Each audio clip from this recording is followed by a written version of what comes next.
Today, we have Adriana Alvarez. She's an assistant professor at the University of Colorado, Denver, where she's got expertise in biliteracy development and pedagogy, and also family school partnerships. How pertinent. And she's got a lot of experience with equity-oriented and strengths-based approaches with Latinx communities. She was a bilingual teacher for 11 years in El Paso, Texas, and but that was before receiving her PhD in educational equity and cultural diversity from the University of Colorado Boulder. I haven't got to know her very well. Carla's got to talk with her a bunch, but she's been a joy to work with so far, and we're hopeful about continuing to stay connected in the future because she's got a lot of expertise. When we were first meeting with her, we didn't know where to put her in the overall flow of things because she's got so much expertise and she could take it so many ways. So I'm super excited to introduce to you, if we could I'll give her a warm welcome, Adriana Alvarez. Thank you. Thank you. I'm going to stop sharing and you can take over the share there. Yes. Thank you so much, everyone. And thank you for that wonderful introduction. Buenos dias. Good morning, everyone. It is such an honor to share this wonderful space with you this morning and to have the opportunity to share some of the work that has been at the center of my professional trajectory.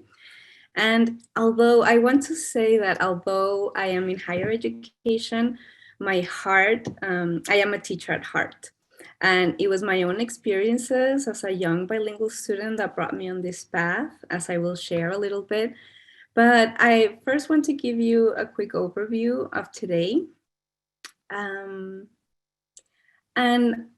We'll be exploring some project-based approaches in classrooms or that can be conducted at school-wide as well. And I want to first contextualize the why behind these approaches. I'll share concrete examples from my own classroom and then end with some reflective questions and things to consider when taking these ideas back to your sites. Okay.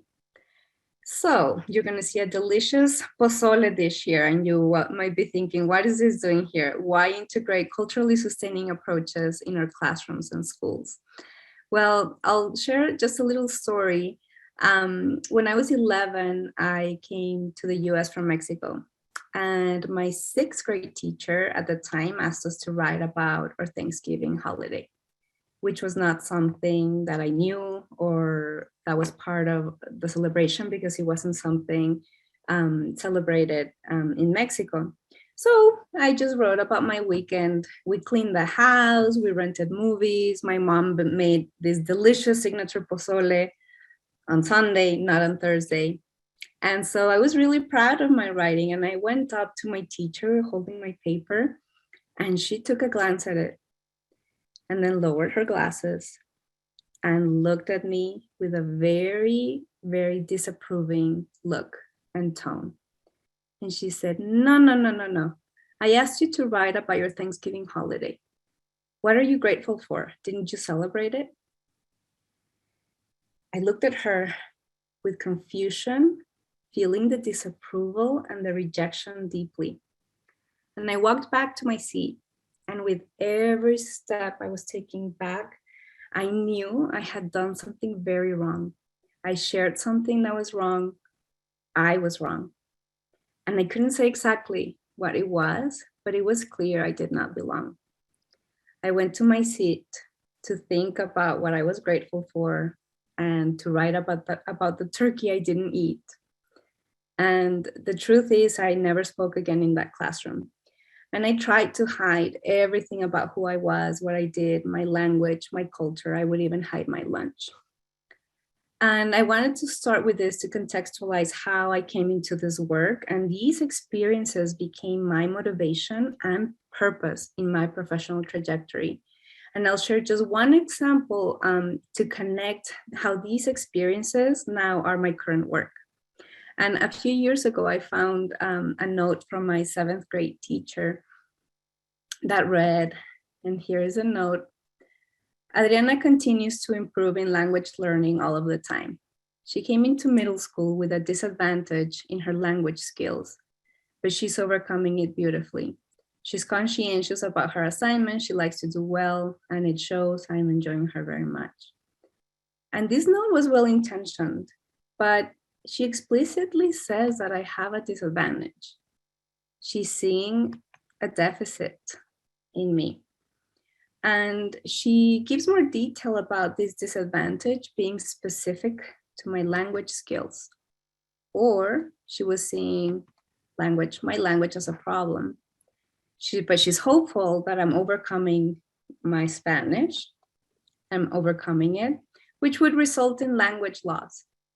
And she says I'm doing so beautifully from her perspective, because from mine, it was painfully. And so now these are the theories I apply, and my primary work of a primary goal in my work is to contribute to shifting these deficit perspectives and ideologies towards strength-based ones that see children's languages, cultures, families, identities as important assets for learning and school environments. And so we know that valuing and affirming integrating these into our school and classroom practices yield stronger family-school partnerships and better outcomes overall. Yet the opposite is more common, when we devalue these integral components of who our students and families are. And so how do we get there? Well, we want to reflect critically and consider the opportunities that we have to invite these effective approaches to strengthen family-school partnerships. And I just want to add a quick note that I am also collaborating with the Crown Institute at CU Boulder, where we are currently examining issues of trust and distrust in the relationships between Latinx families from immigrant backgrounds and 2 school districts in Colorado, including one in a rural setting. And we often hear schools and districts mention trust as a key element in family engagement efforts. However, calling for and assuming that trust can be built without understanding and addressing the distrust that families have experienced in schools is ineffective and often results in halting reforms and efforts.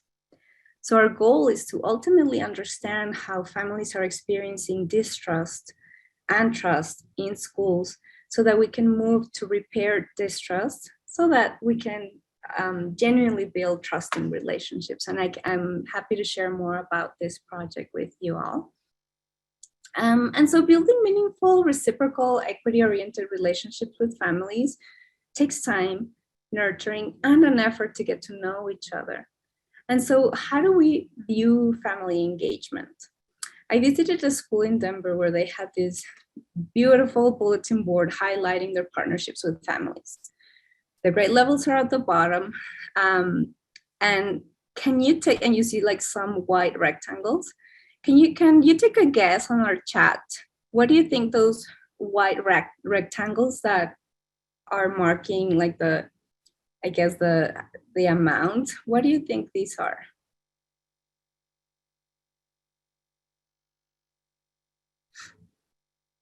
I'll open, oh, sorry. The chat came on. Attendance, very close. Thank you, Susan. Culture. These are the stickers that visitors get when they sign in at the front desk. And so this school viewed family engagement solely as having a physical presence at the school. Even dropping off a lunch counted as family engagement. Yet the efforts that parents are doing at home to support their children's education don't count. And so what are some ways in which we can invite students' experiences outside of school and their family assets into our classrooms and schools? And in the time I have been in bilingual education, first as a bilingual student, then as a bilingual teacher for 11 years at the same school district where I was a student, and now a researcher, I have explored pedagogical pathways that not only integrate, but center these experiences, identities, and students' families at the heart of classroom learning and the school environment. And during those 11 years as a bilingual educator, I implemented project-based learning that integrated these exact purpose with my learning objectives, my social studies, math, literacy, And so family engagement does not need to be a separate endeavor, one more thing to do, when it can be integrated into the classroom learning. And so feeling very curious and intrigued about these approaches, this eventually became my research agenda. And for the last 7 years, I have been researching these approaches, methods in classrooms in Colorado and Texas. And I'll briefly share an overview of of some of the projects that I implemented and that I now research. And then I'll focus on two and provide a little bit more details on those two. And so we would begin the year with a class community puzzle, where each student represented who they are on a puzzle piece. And then we'd put it together to symbolically represent that we are now a community. The puzzle stayed in the classroom the entire year as a continued resource.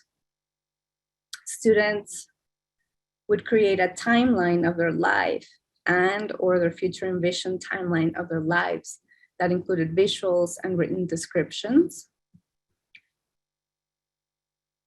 And we would also use visual family maps and trees to explore their own family's history, languages, stories, expertise, traditions. And this was a way for them to research themselves and their family. And something that I used to do. So I taught first grade mostly. 9 years out of those 11, I was a first grade teacher. And so one of the things I used to do with this project is that they would get to use the classroom phone to call a family member and interview them to write their biography that goes along with this project. Sometimes creating a comparison of the past and present forms of transportation, communication, technology, which was a social studies objective that I was covering with this project.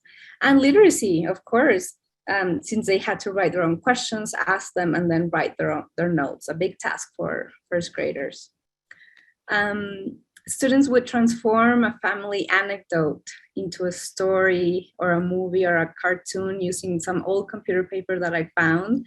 And I turned a cardboard box into a TV with a lantern inside. We would turn off the lights, make popcorn, and watch the movies of our families that we created. And now that I look at this picture, it's funny that kids would have no idea why the TV is a box or what that antenna is for. And so I would also have this is one of my favorite projects. That rigid shell does not. Students and their families would author a picture book inspired by their interests and experiences, and then come dressed as the main character to read their book to our class and then to the kindergartners next door. I would hold a parent expertise show where parents would come in to give a talk or demonstration to our class, where we really became the learners of our families. And we would also create many class books, including a recipe book that compiled meaningful recipes among all the families in the class. And I would make copies and turn it into a parent gift, either Mother's Day or just at end of the year project. And I always wondered, what if my teacher had asked me about my pozole? What if she had asked me, oh, how do you make that? Did you help your mom? What are the ingredients? Can you make a list? My experience would have been very different. We also created songbooks, game books, or dichos or sayings books where everyone contributed a page. And I also had a biliteracy year-long personal journal that then became a big book that tells their experiences in first grade and showcases the writing development. And I was always amazed at how much I learned about my students and their families through these projects, and the connections and long-lasting relationships that I developed with them were at the heart and center and the most treasured part of my teaching years. And this is why I became intrigued, and this is why this is now my research. And I'll share a little bit more on two of these projects. The first one is creating a timeline project, and the students' faces when they would walk in with their project, just showing their life, not only to me, but with each other. They would lighten up and they would tell me things like, teacher, did you know that I did meet my grandma? I didn't know. All this time, I never knew I had met her, but I did. She has a picture of me carrying me. I have a picture of her carrying me. She used to bathe me. And so I just treasured these moments, and the students would interview their family to gather the information of the important milestones when they were younger, since they didn't remember. And I always wanted to be a fly on the wall. And I eventually did when, as part of my dissertation study, I became that fly on the wall, and now that research is published. And I'll share some of the work that has been published from my research. And so I'll play a short video of students' presentations in the classroom, and it is in Spanish, but I'll give you a little context. The first student is explaining that she likes to play. Another student shares when he was in his mom's belly, and another student shares when his grandma used to take care of him and he cried when taking a bath. So I'll go ahead and play that. And is the sound okay? Perfect. Jugaba con mis hermanas a las comiditas. Me divertí mucho en el zoológico en 2005-2003. Allí es donde me estaba todo el día en la panza de mi mamá. No me ves tanto, pero ahí estoy yo y mi abuela me está cuidando. Y aquí está mi mamá, me va a dar un baño y ya mero me voy a llorar. Aquí yo cumplí un año en el 2004. Cuando tenía un año yo ya sabía caminar, hablar y correr. En esta foto yo tengo un año y estoy cristiano. En esta foto tengo 2 años y me bautizaron. Era mi primer vez que paró con mis piernas y caminó. En 2003 era mi primer cumpleaños. Estoy aprendiendo. This one's a funny one because this timeline could go around the classroom. It was so long, and she has one when she was being potty trained. so I'll share. Full class laughs. Mi fiesta de 2 años.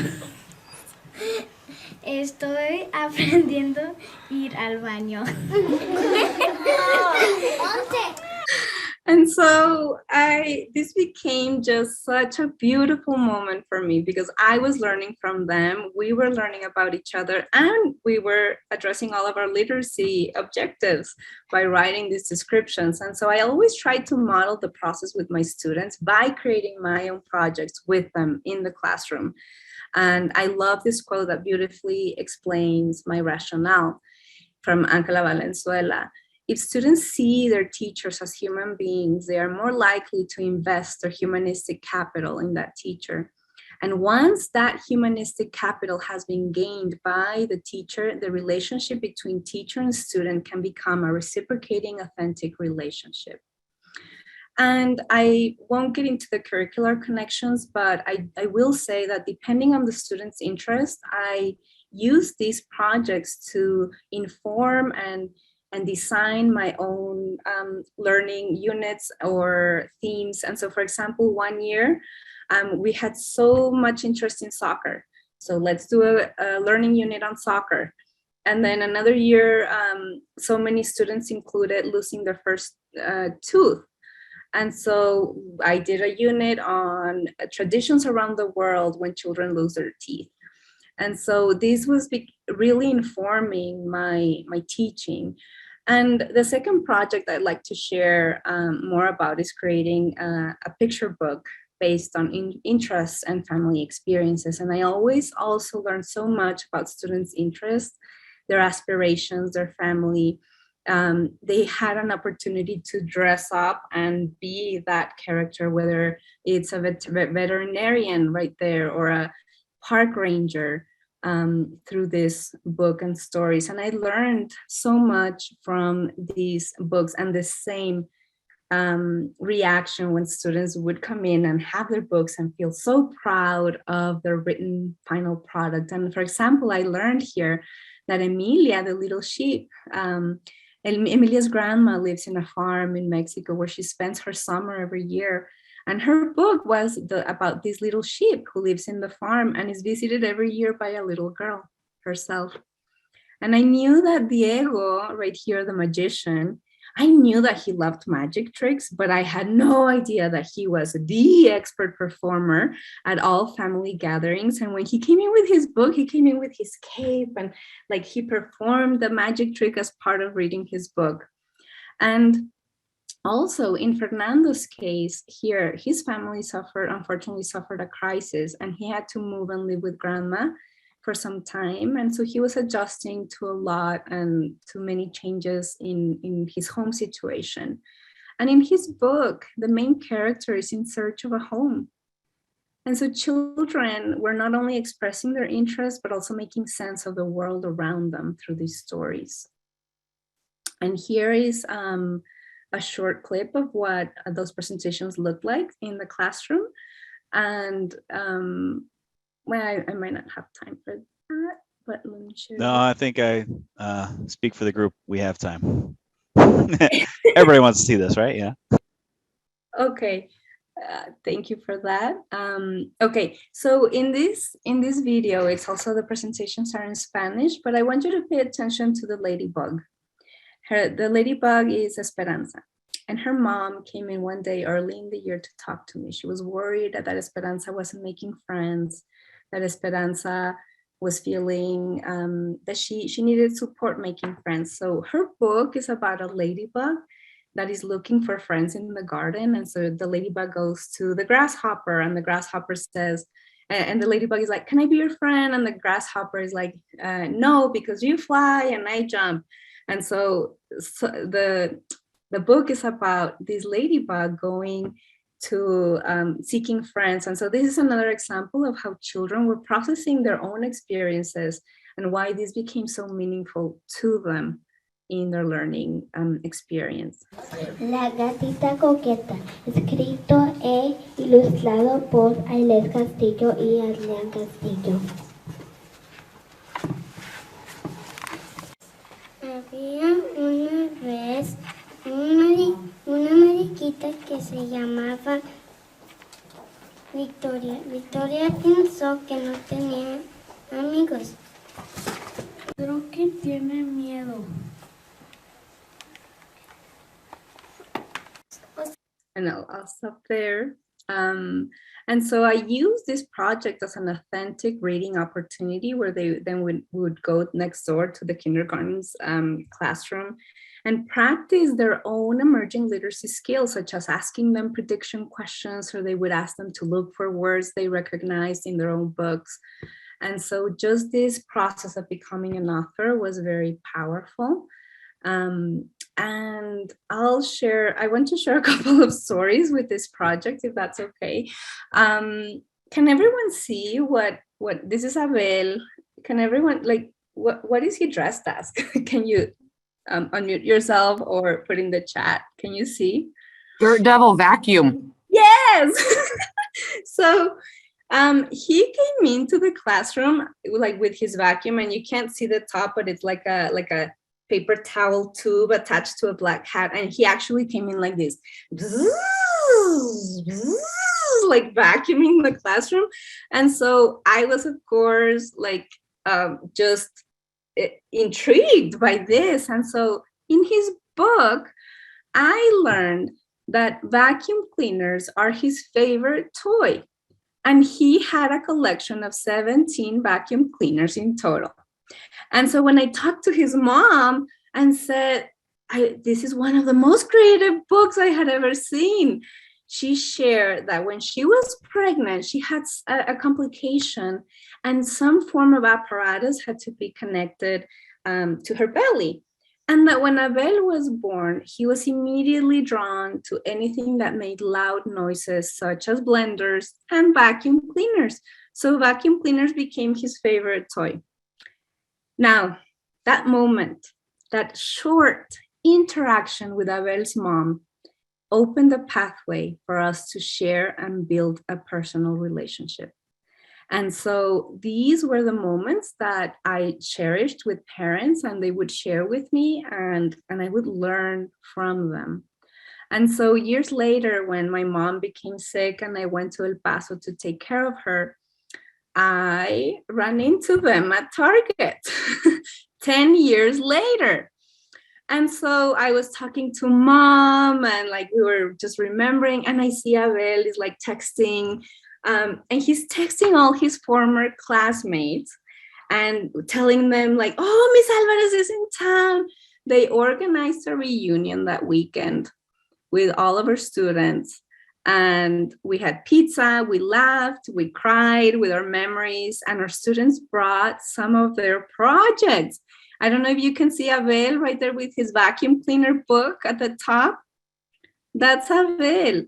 And so I have one more story I want to share, because it was the last day of school, and Gemma was graduating from 8th grade, and she walked into my classroom. I was her first grade teacher, and she asked me if I would write a farewell message on her first grade book along with her yearbook.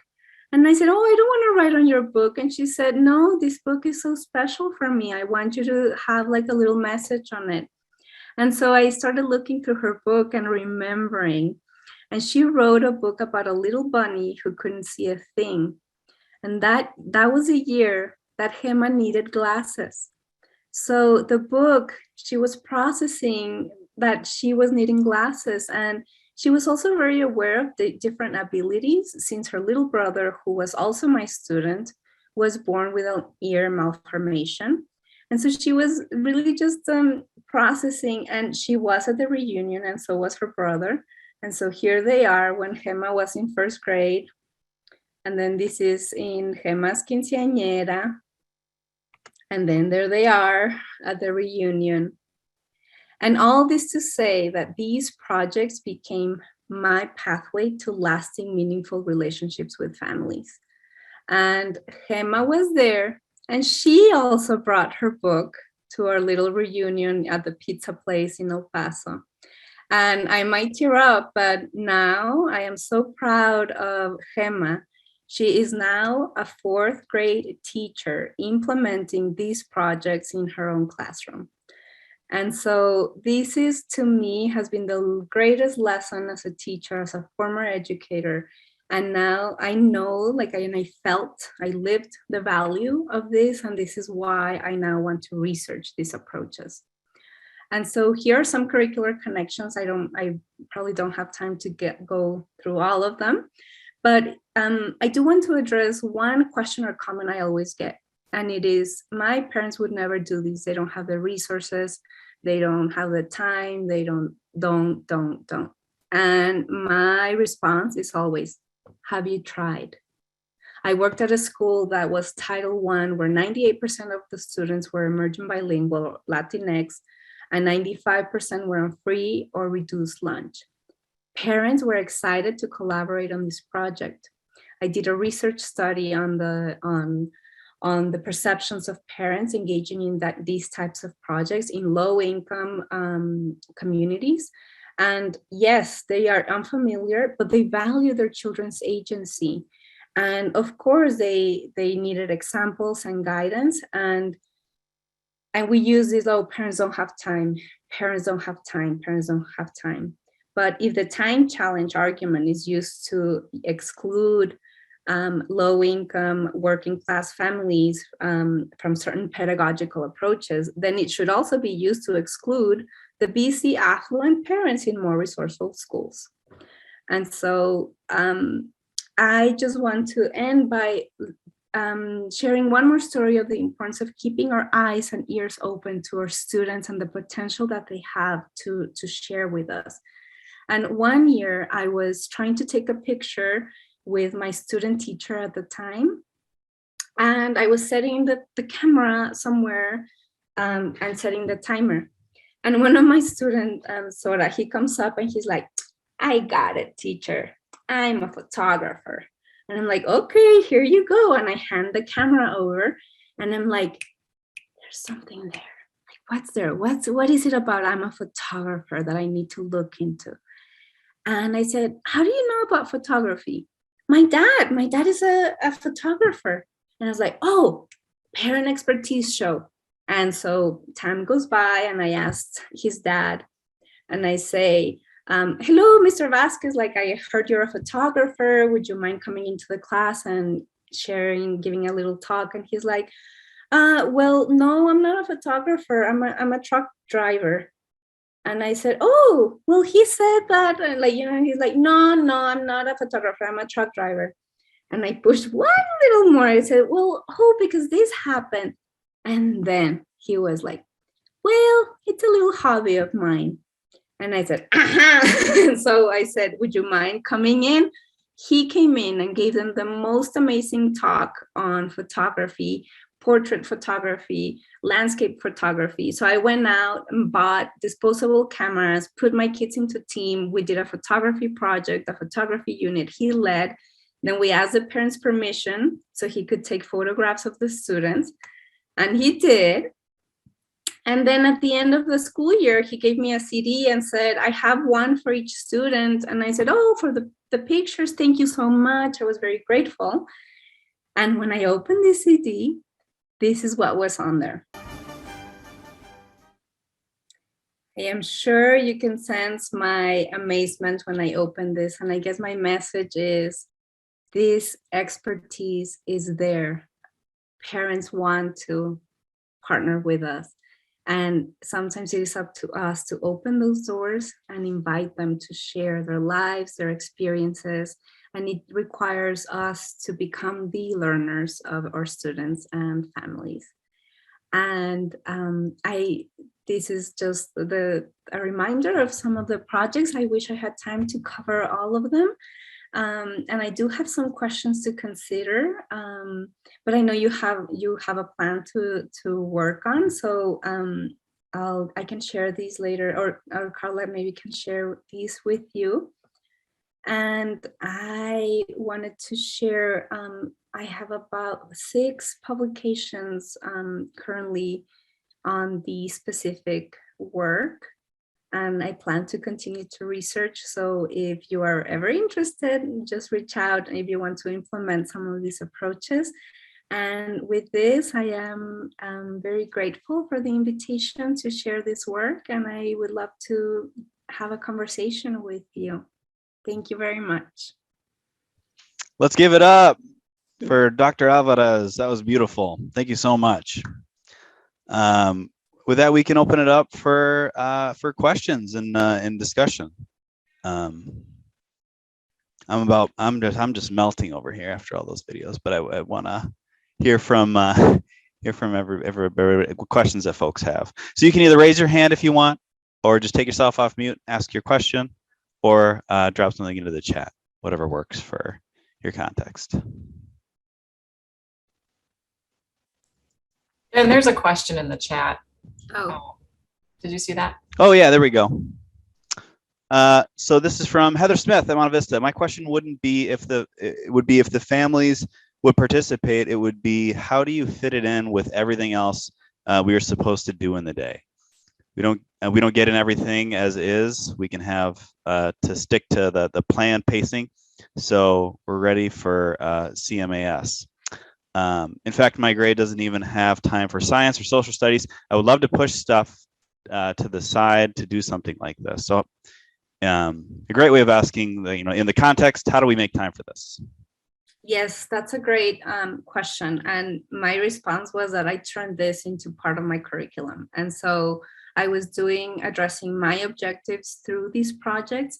And I know that this is not the case. My school we did have a scope and sequence that we had to follow, but I would just make like the objectives fit the projects and what I wanted to do and the approaches I know work. And so with bringing in the students' experiences and so I really worked to, and I didn't address that as deeper as I would have liked, but I made sure that in the process of creating the projects, I was addressing all of my objectives, whether it was literacy, whether it was social studies, whether I did math with the recipes, for example, I did. And so it is difficult to fit it in with everything else that you're supposed to do in a day, but it is possible. And this is why the idea of this integration of seeing family engagement as an integrated way in just to merge it with their learning in the classroom is something that I really suggest trying. We don't have to see building family school partnerships as a separate endeavor that takes a lot of time, extra time. It can be part of your daily classroom experiences. And something I'm developing is a framework of how to view these projects, because these projects were very fluid in the sense that they went back and forth between the home and school.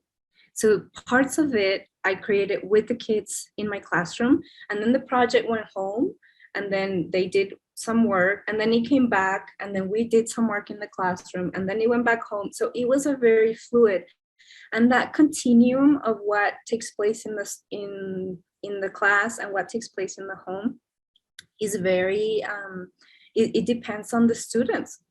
Some students needed a little bit more support, some students, and so I developed these projects in collaboration with the families. And so yes, it took work, but also it really took the learning that my students were having, the learning experiences, to another level that integrated their families and their experiences and really centered that. So I would say try to integrate as much as possible. Very nice. Take some creativity to in what you're doing. So I appreciate you outlining that kind of that process for you. Any other questions from folks? You can either raise your hand or drop it in the chat, or again, take yourself off mute. Hi, my name is Stella Mays, and I am a kindergarten through fourth grade school counselor. In this, your presentation just made me really miss when I was teaching and being able to implement this into curriculum. I do try to get families connected when we do our career awareness or career exploration, and having them go and interview parents or family members of what they do, and just to get that conversation going for them within careers. I have 30 minutes a week in each class. And so that goes back to where's the time for this, but I would, and I'm sure if I sit and I think I can probably implement a whole lot more of these awesome ideas that you have shared. But what other suggestions or strategies, as a school counselor, do you feel, for me as a school counselor, do you think I can implement?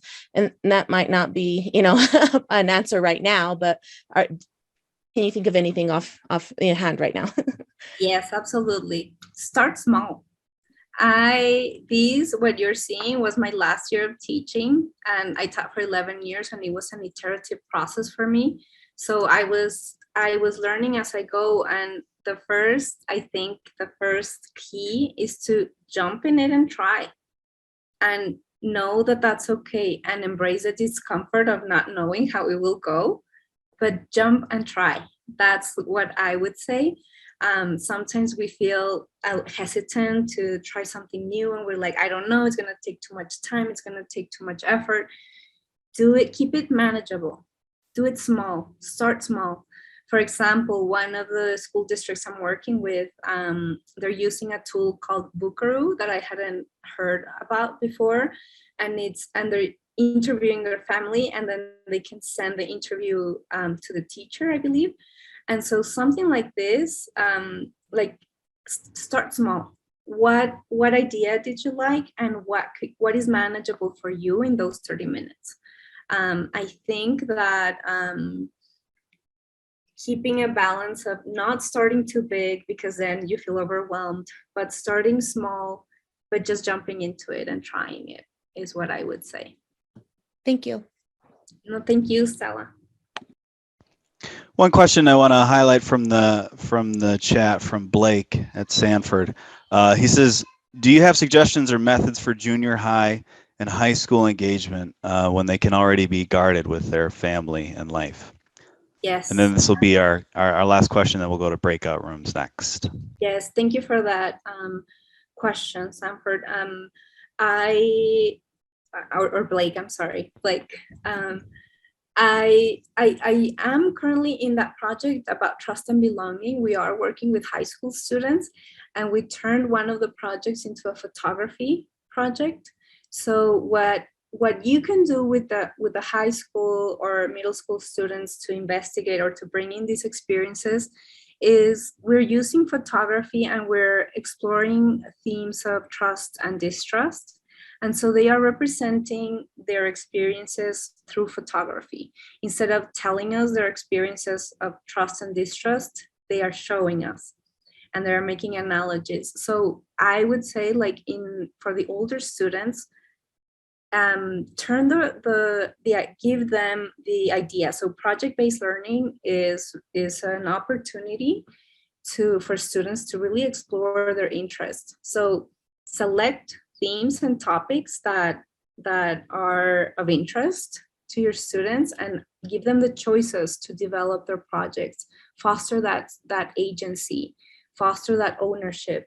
And when students have that agency and ownership in their own learning, I think that makes a big difference in how the project will go.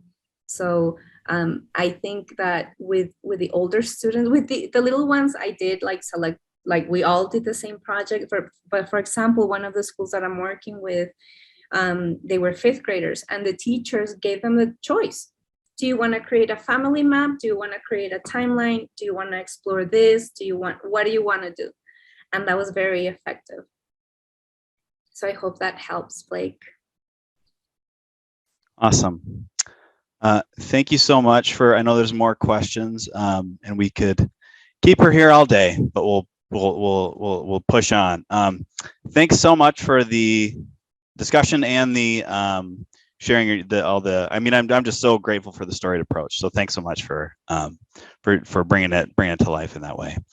We are now going to have some time to break out, huddle up, back up with your school districts, and really figure out how, what you want to bring in from today's presentation into your approach to family school partnerships, and also be looking ahead to complete some of the core, answer a few questions that we can help start to populate those plans. So here's a brief structure, taking time for introductions if you don't know each other well. Andrea is going to drop the link into the chat there. As you'll see, there's two links there. The first one is the form that you're going to want to complete as a group. Make sure that one person from your district completes the form and you hit submit at the end. So we were able to capture that information for you. And then the second link there is that your district folder. You can find your notes from the previous sessions right there. So take a moment to open up what you want to open up there, and being ready to have conversations with your team. And again, one reminder about the form today is that there's two sections of that form. So kind of manage your time accordingly. The first section is more of a reflection about application of what we experienced today. The second section is going to help you populate aspects of that plan. Anything I've forgotten or questions that folks have before we dive into the breakouts?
Welcome back, everybody.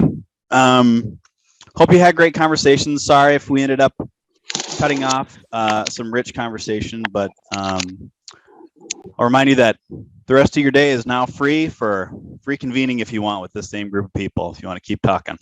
But we thought we would just bring our large group back together while we have Dr. Alvarez with us, and share any major reflections that came up. I know for me, sometimes when I'm trying to apply the ideas, that's when my questions kind of bubble up.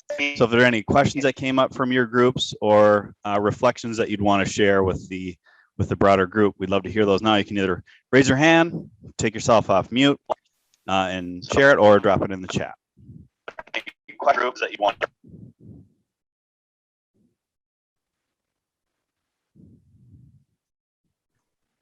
Well, I'm Veronica, and I worked in Monte Vista for 17 years as a music teacher.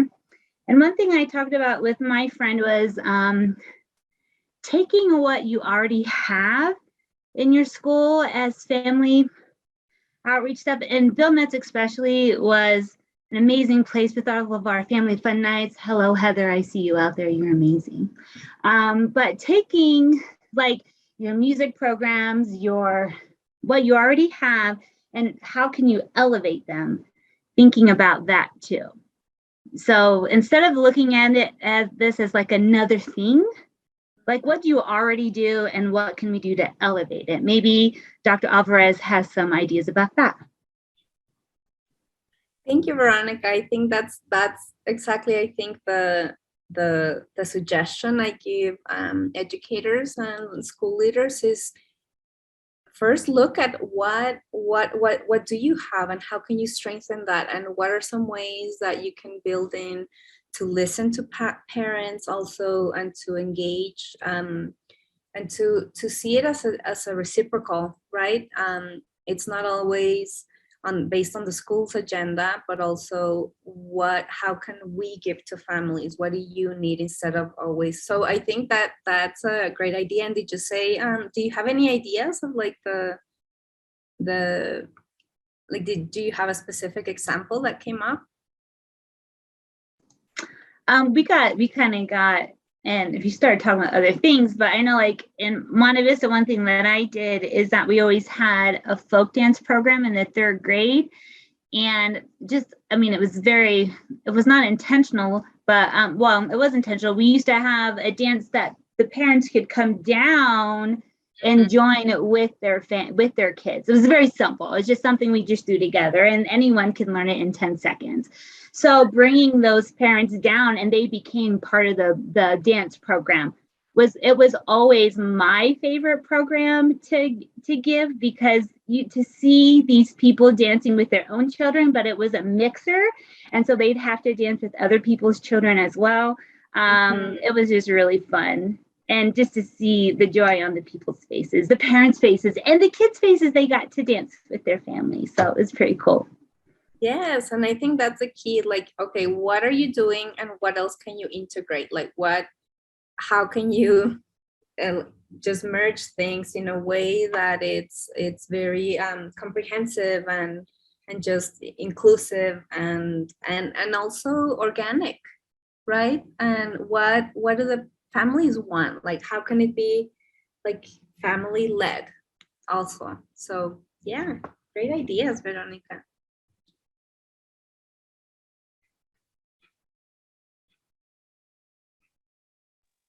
Hello, my name is Teresa from Trinidad, Colorado, and I am a bilingual also. I teach 4th grade, and absolutely I do crazy things like you do. Yes, I am mandatory.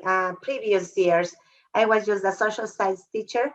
So mandatory, everybody had to start with their timeline. And some of the students, they have no a lot of input. So I told them if they have some pictures so we can do it in the school. And I displayed all of them in my board for everybody can see. But actually mandatory, there is a unit talking about the culture. And you know, like as Hispanics, as Mexicans, we are so proud of the pozole and all the stuff. So then absolutely. And then I put a map, and they have to figure out where I'm coming from. That is my lesson. And this is not where I'm coming, my parents, my ancestors, and we find the last names. And we put a recipe book that I print for everybody.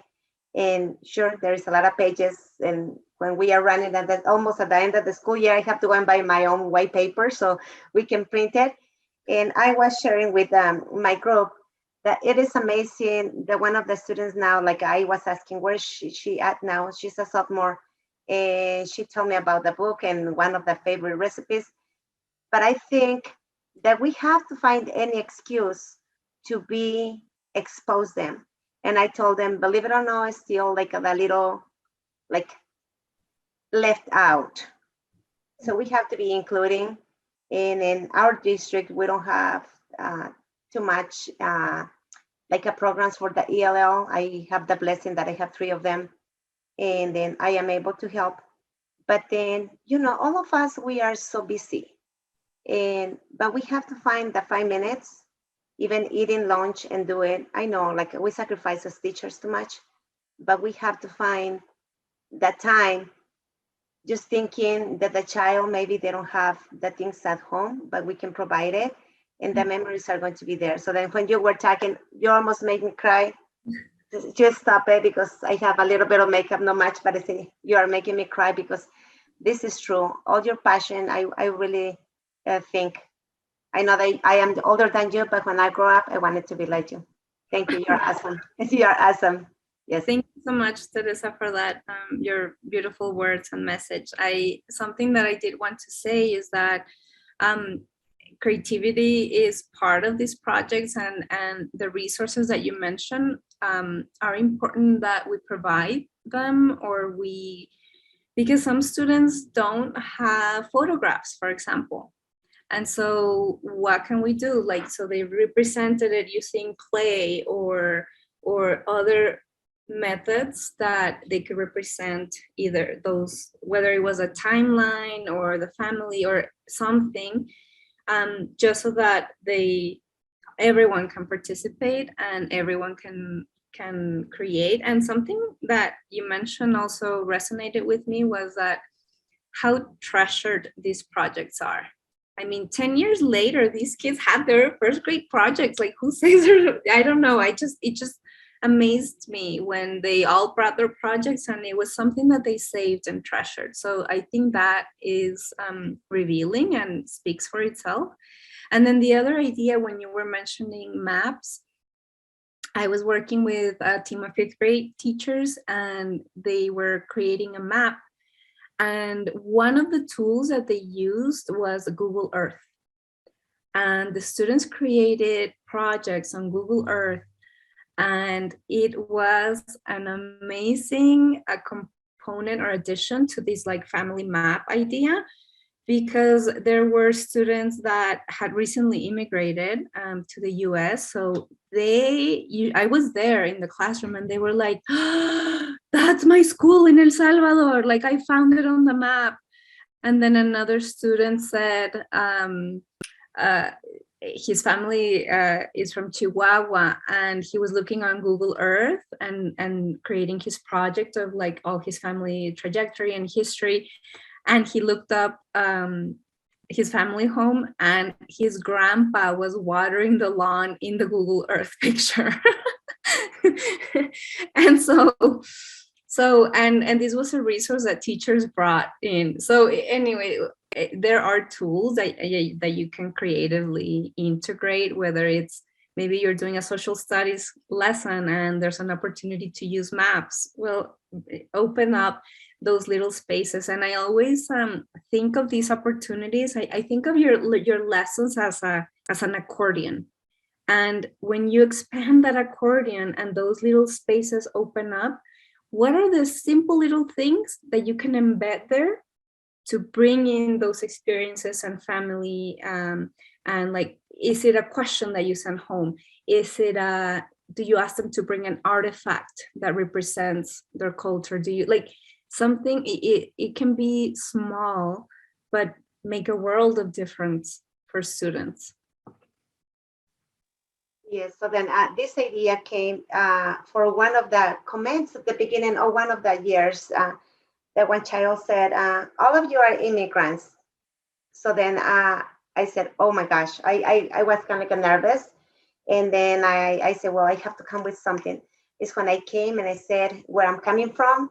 And he found out that his family came from, I believe, Ukraine and something from Europe. And it's, oh, so I am an immigrant. So that he was in shock, like, oh gosh, like, oh, I'm sorry. And he apologized. So then I say, well, like this is nice to be understanding. So then, yeah, a small baby opportunities that we have, maybe we can make it like something big. Thank you. Thank you. Thank you, Teresa.